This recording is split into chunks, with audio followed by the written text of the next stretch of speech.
6 வயதில் தன்னுடைய தந்தையை இழந்த காமராஜர் பள்ளி படிப்பை தொடர முடியல. 11 வயசுல பள்ளி படிப்பை தொடர முடியாத காரணத்தினால் பள்ளியிலிருந்து வெளியே வந்து உழைக்க ஆரம்பித்தார். அது மட்டும் இல்ல, ஜாலியன் வாலாபாக் டிராஜடி அவரை பெரிதும் பாதித்தது. இதனால அரசியலில் தன்னை இணைத்துக் கொண்டார், காங்கிரஸ் கட்சியில தன்னை இணைத்துக் கொண்டார். காந்தி தமிழகம் வரும்பொழுது காந்தியை சந்தித்திருக்கிறார், ரொம்ப தீவிரமாக இணைத்துக் கொண்டார். அவர் ஒரு சுதந்திர போராட்ட வீரர். இந்தியாவின் சுதந்திரத்திற்கு பிறகு MP ஆனார், அதன் பிறகு தமிழக முதலமைச்சர் ஆனார். தமிழகம் முதலமைச்சர் ஆன பிறகு நிறைய சீர்திருத்தங்களை கொண்டு வந்தார் தமிழகத்துல. முக்கியமா ஆங்கிலேயர் ஆட்சி காலத்துல தமிழகத்துல எழுத படிக்க தெரிந்தவர்கள் 7%. காமராஜர் காலத்துல தமிழகத்தில் எழுத படிக்க தெரிந்தவர்கள் 37%. அதாவது பள்ளிக்கூடங்கள் இல்லாத கிராமங்களே இருக்கக்கூடாது அப்படின்னு சொல்லி எல்லா கிராமத்திலயும் ஒரு பள்ளிக்கூடம் கொண்டு வந்தது காமராஜர் தான். அது மட்டும் இல்ல, பசங்க வந்து பசியோட படிக்க கூடாது அப்படின்னு சொல்லிட்டு ஒருவேளை சாப்பாடாவது கொடுக்கணும் அப்படின்னு சொல்லி மத்திய உணவு திட்டத்தை கொண்டு வந்தவரே காமராஜர் தான். உலகத்திலேயே பள்ளிக்கூடத்தில் மத்திய உணவு திட்டம் முதன்முறையாக அறிமுகப்படுத்தப்படுகிறது என்றால் அது காமராஜரால் தான். அது மட்டுமல்ல, பசங்களுக்கு யூனிஃபார்ம் கொடுத்தாரு. ஜாதி மத பேதம் இருக்கக்கூடாது, ஏழை பணக்காரன் வித்தியாசம் இருக்கக்கூடாது அப்படின்னு சொல்லி எல்லா குழந்தைகளுக்கும் யூனிஃபார்ம் கொடுத்தாரு.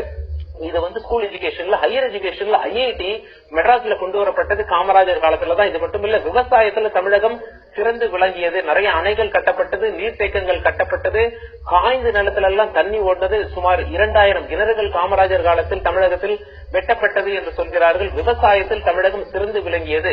ஹெவி இண்டஸ்ட்ரீஸ் தமிழகம் சிறந்து விளங்கியது. நெய்வேலி லிக்னைட் கார்பரேஷன், அது மட்டும் இல்ல பெல், அது மட்டும் இல்ல இந்தியன் கோச் ஃபேக்டரி, இதெல்லாம் தமிழகத்தில் அமைந்தது காமராஜர் காலத்தில் தான். அது மட்டும் இல்ல, காமராஜர் முதல்ல தமிழகத்துல முதலமைச்சராக அமரும் பொழுது யார் காமராஜருக்கு எதிர்ப்பு தெரிவித்தார்களோ அவங்களே கேபினெட்ல அமைச்சர்களாக நியமித்தார்.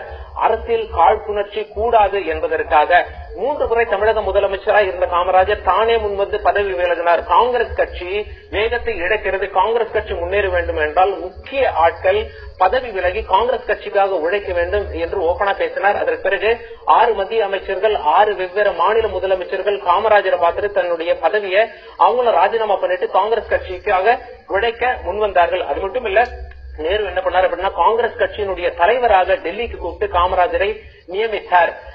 நேரு இறந்த பிறகு இந்தியாவோட பிரைம் மினிஸ்டர் ஆக ஒரு வாய்ப்பு வந்து பிரைம் மினிஸ்டர் ஆகவில்லை. மாறாக லால் பகதூர் சாஸ்திரிக்கும் இந்திரா காந்திக்கும் அந்த பதவியை விட்டு கொடுத்தார். இதனால்தான் அவரை கிங் மேக்கர் என்று